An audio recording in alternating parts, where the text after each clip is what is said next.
When I was growing up, this was my favorite time of the year, the Christmas season. Like now, as it was way back then, Christmas was everywhere. We would come to church and we would mark Advent, but society would be in full Christmas mode, probably since the end of Halloween. The stores would be decorated, the Christmas carols would be playing, and once December 1st came in, the countdown started. Christmas was everywhere, and it was unavoidable. And I would find myself getting more and more excited as Christmas would get closer, especially as the Christmas holidays and school would end. And I was very excited, and I was very hopeful, and I was very joyful, because those are the values and the hallmarks of this time of the year. And it's everywhere. You can't escape it.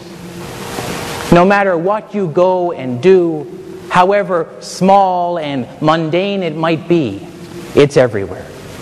For example, last week I went to Starbucks and I got a pumpkin spice latte, grande, non-fat, no whip. And there it is on my coffee cup. Joy, hope, love, and wish. Even on a coffee cup, it screams Christmas. It's everywhere. It's empty now, by the way. But it's everywhere. And so my excitement grew and grew, and December was a wonderful time, and our family always celebrated a nice Christmas season. So I've got lots of wonderful memories, thanks be to God.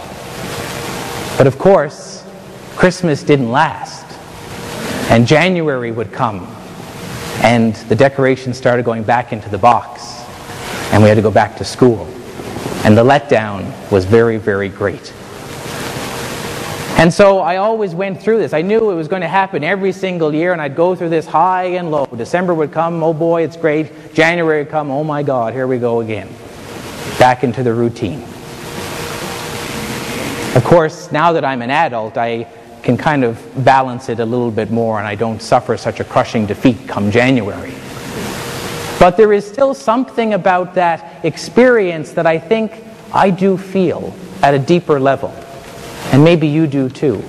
Because I'd like to suggest to you, all of what we're experiencing this month poses a problem. And this is the problem. What Christmas is about, the values of hope and joy and love that is emblazoned even on a little coffee cup that surrounds us everywhere, it lifts our hearts, it sparks our imagination, it gets us dreaming and thinking. And we come to church and we hear readings today like from the prophet Baruch and from the gospel where John says, "Prepare the way of the Lord. Every hill and mountain will be made low. And every valley, every deep pit and hole that will be filled up, and the ground will be made smooth." Maybe it's an indication that God's country really is the prairies. I don't know. Because there's no hills here. But those readings invite us to think about at a deeper level the mountains that all of us have to climb in our own life, or the pits that we stumble and fall into. Maybe not literally, but symbolically and figuratively. And as much as we can start dreaming and get excited, come January, when life returns to normal, are the hills and mountains in your life, are they still there? Are the valleys and the pits that you fall into, will they still be there?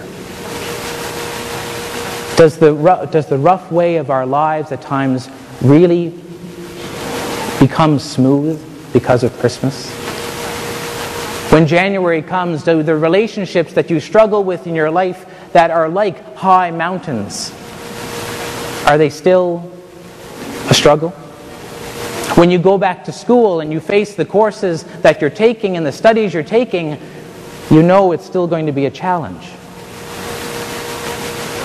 Whatever it is that we have to climb over and around and gets in our way, or whatever it is that trips us up, whatever sin, whatever addictions there are, They all usually are still there come January, aren't they?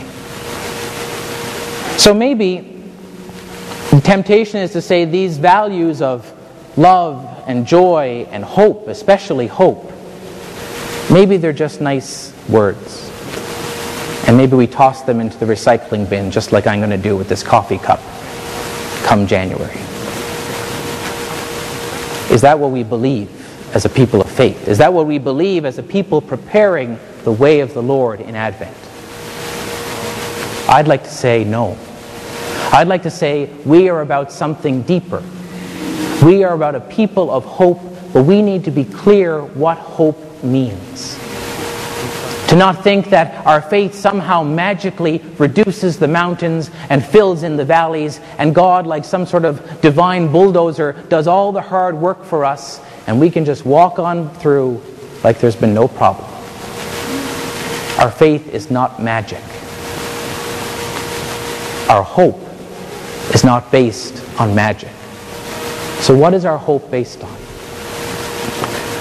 The Christian writer, Sister Joan Chittister, she says that our hope must be based in reality, in our real life. Not in some fantasy, not in some dream of the way things should be or could be or ought to be, but in the way things are in our life now, as it is. That doesn't mean we shouldn't dream and we shouldn't seek better and higher things. But we can't live with our life in some sort of fantasy land. If we're going to discover the hope of this season, the hope of Christ born into our life, we need to keep our feet rooted in reality.